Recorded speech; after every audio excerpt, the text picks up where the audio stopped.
तो supreme court ने एक ऑर्डर निकाले हैं। आज सुप्रीम कोर्ट में सुनवाई थी एसआईआर का केस लेके, जिसको लगातार आप देखें कि तृणमूल कांग्रेस इस विषय को लेके लड़ रही है, क्योंकि तृणमूल कांग्रेस का एक ही बात है कि कोई भी वैध वोटर उसको वोटर लिस्ट से नहीं निकाला जा सकता है। लेकिन ईसीआई के इस प्रक्रियाकरण के द्वारा हम लोग ने देखे कि 91 लाख लोगों के नाम निकाल दिए जा रहे हैं। अब वो लोग अपील पे जा रहे हैं। लॉजिकल डिस्क्रिपेंसी सब आपने देखा।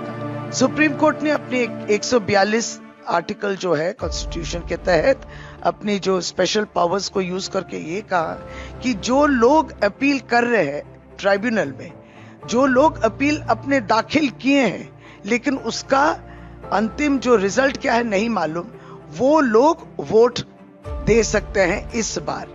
भविष्य में उसका क्या इंक्लूजन होगा, डिलीशन होगा, वो बाद में। लेकिन अगर उन्होंने अपनी अपील को दाखिल किया है तो 23 अप्रैल को जो फर्स्ट फेज के कॉन्स्टिट्यूएंसीज है वहां पे वो वोट दे सकते हैं। और इसी को चलते दीदी ने AITC all India Trinamool Congress की चेयरपर्सन ममता बनर्जी, जिन्होंने खुद सुप्रीम कोर्ट में उपस्थित रह के सुप्रीम कोर्ट के ऑनरेबल जजेस, चीफ जस्टिस सर, उनको कहा कि मामला कितना संगीन है और ये गणतंत्र अधिकार के ऊपर एक प्रहार हो रहा है।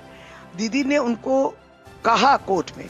तो इसी चलते जब इस तरीके का एक वर्डिक्ट निकलता है या ऑर्डर्स जो निकलते हैं, तब दीदी ने कहा कि ये खुशी की बात है कि 2 फेज में इलेक्शन थे, 23 अप्रैल और 29 अप्रैल।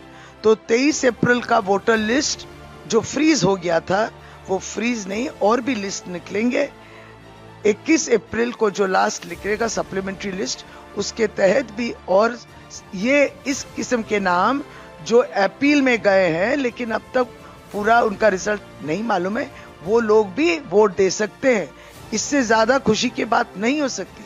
उसी तरीके से 29 अप्रैल में जो सेकंड फेज ऑफ वोटिंग है, उसके लिए 27 तारीख तक जो लिस्ट निकलेगी, उस लिस्ट को मान्यता दिया जाएगा उन लोगों को जिन्होंने अपनी अपील दाखिल की। ये बहुत बड़ी खुशी की खबर है, क्योंकि लोग आतंकित थे, बहुत डरे हुए थे, क्योंकि भारतीय जनता पार्टी का हर नेता नाम निकालने के लिए दिन रात एक कर दिए हैं। वो लोगों के विकास के लिए, लोगों की भलाई के लिए, लोगों के दुख सुख के लिए कोई काम नहीं है।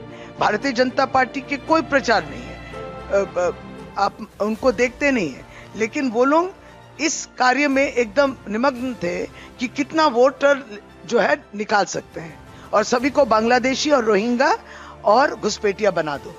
तो 91 लाख ऐसे निकल गए थे, लेकिन अपील जो दाखिल हुआ है, आप नहीं निकाल सकते, ये लोग वोट दे सकते। ये बात जो डिपोर्ट, डिपोर्ट, हटा दो, देश से भगा दो, ये सब करेंगे, या बिहार में डिलीशन जो हुआ है उनके राशन बंद कर दो, उनके जो बेनिफिशियरीज जो उनको मिलते थे स्कीम बंद कर दो।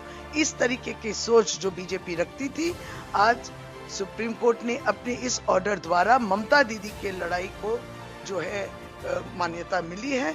ममता दीदी की इन कोशिशों की वजह से हम लोग एक justice, we can now see justice, इसके लिए बहुत खुशी है।